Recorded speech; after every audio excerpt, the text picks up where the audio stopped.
What up, everybody? My name is Marcus Whitley, and this is Good Behavior.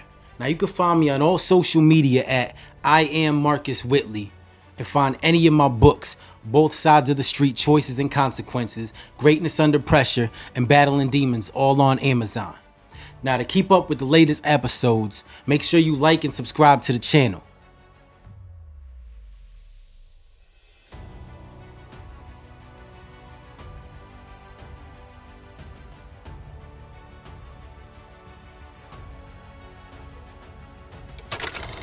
What's going on? My name is Marcus Whitley, and yes, this is Good Behavior. Now, in this episode, I want to talk about something that may be a little bit controversial. Now, again, I want you to understand that this podcast is based on my experiences, my opinions, and my views on things. Now, I'll keep it 100. I never knew anything about Charlie Kirk until the moment he passed, and the videos were all over the internet. All I saw was posts of people either loving or hating him,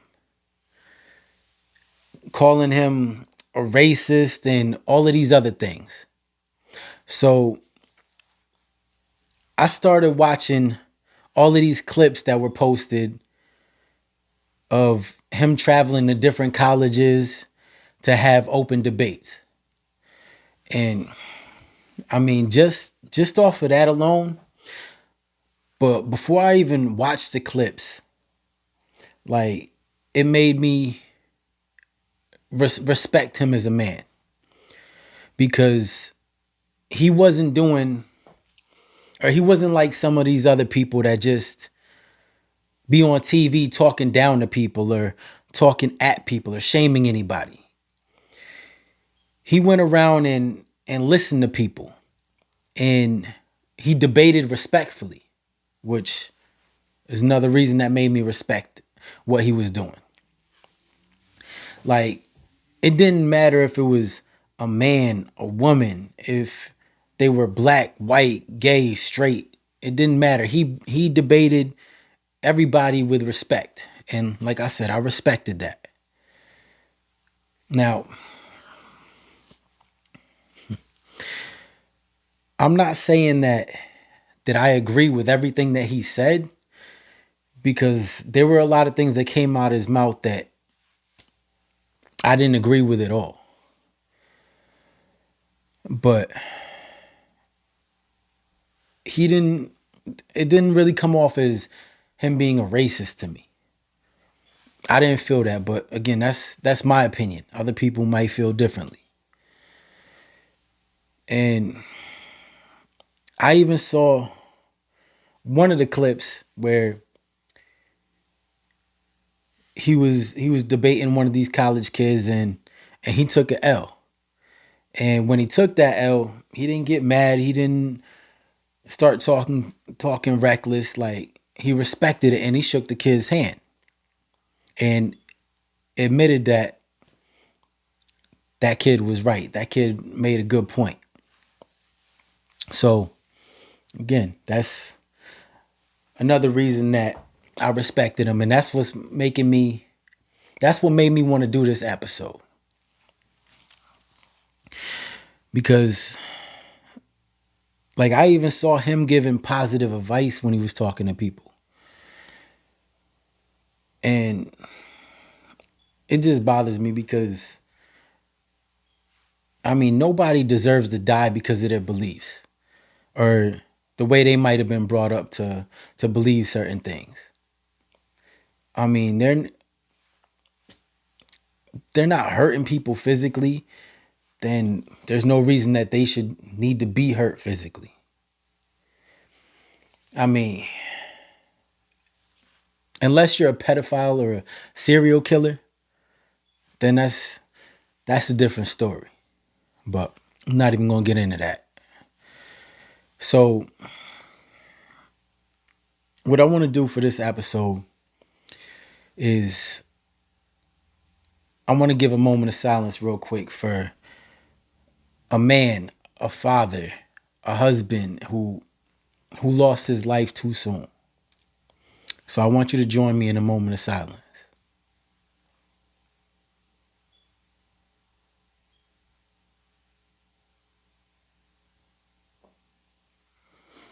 Now,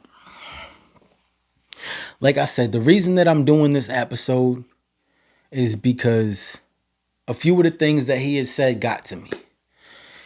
And it made me open my eyes to things that I wouldn't even normally have looked twice at. Now, in this clip I was watching, he was talking to this kid who was black. And the kid was saying that he's not happy and he's not where he wants to be in life. Because he was saying it was because of slavery. And he felt like he was held back because of it. Now, before Charlie Kirk could even respond, in my head, I'm like, did he really just say that? But to be honest with you, Charlie's response was better than mine, because he calmly asked the kid, were you around during slavery for it to impact you? Now, me being black, I was mad that somebody was using that as an excuse because you're not where you want to be in life, or because you're not happy. Like, that's no excuse. Now, this ain't even about slavery. I'm saying we all know how bad it was, but they didn't fight and give their lives for freedom just so you can complain about it and use it as an excuse years later. No. They fought so that we could have equal rights. I'm saying, if a black man can be the president of the United States, what excuse do you have? Like, don't ever think you're going to use the color of your skin as an excuse to be lazy or expect handouts. Life don't work that way. Now, the road may be harder, but as you can see with everything that we've been through over the years, we were built for it. Like, it's in our DNA. And if we could overcome slavery, the KKK, and everything else that we've been through, why can't you get up and go get a job? Like, really, think about that. Everything that our ancestors went through, and you can't even get up and go get a job because you want to be lazy and complain about what happened to them. Now, see, the difference is now, nobody hates you. Nobody's trying to kill you. You just aren't trying hard enough to get up and go get it. Like, or you might fill out an application and you might go look for something, but you're not following through with what it is you're trying to do. Now, we're all given the same opportunity every day that we wake up. And I don't know about you, but I don't need someone to open a door for me. All I need is to see a door, and I'm going to kick it down and let myself in. Straight up. Like, you got to have that hunger. You got to want something so bad that there's no other option. Like, this is more about mindset than it is the color of your skin. You can't use it as a crutch or act like the world owes you, because, let's be real, it doesn't. No matter how much you want to think it does, it doesn't. The only one that owes you is yourself. We don't need handouts. We don't need reparations, nothing. Like, we've been blessed with a gift of life. And that's real. Like, and if you can't appreciate that, then, let's be honest, you'll never be happy. If you can't be happy with the gift of life, then what else is going to make you happy? Like, I don't get what you're so mad or hateful about anyway, because you weren't alive during slavery. I mean, racism now is nowhere near as bad as it used to be. And you're just here complaining about all of it. I mean, look,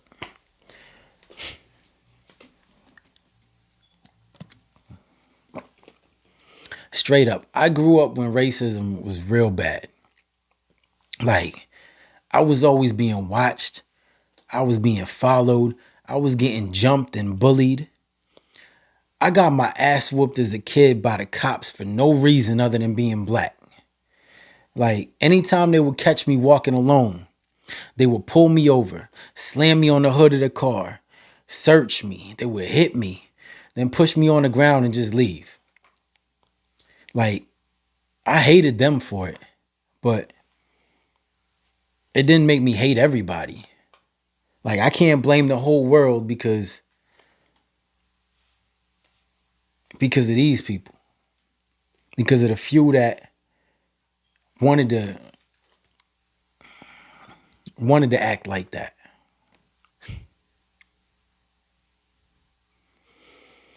I'll never let anyone have that kind of control over me where they can dictate my life. They wanted me to crash out and fail. They wanted me to be another stereotype. But I refuse to let that happen. Why would I ever want to give them what they want or what they expect of me? I got a plan for myself. And nobody else is going to change that. Nobody else is going to be able to dictate my future. See, to understand the bigger picture, you got to learn to pick your battles. You can't expect to fight and win every time. Like, there's a reason that pride is a sin. And honestly, it can be the death of you. Don't let that happen. Sometimes you got to stop and think about what's important, what you work so hard for. And if you would really want to throw all of that away for something so petty. Now, I hope this episode was able to help you see the bigger picture. Like, don't make excuses if you're not where you want to be in life. Or another thing, like, don't blame others or think that anybody owes you anything. It's time to get up and do for yourself. If you want something, get up and go make it happen. Now, my name is Marcus Whitley, and this is Good Behavior. So until the next episode.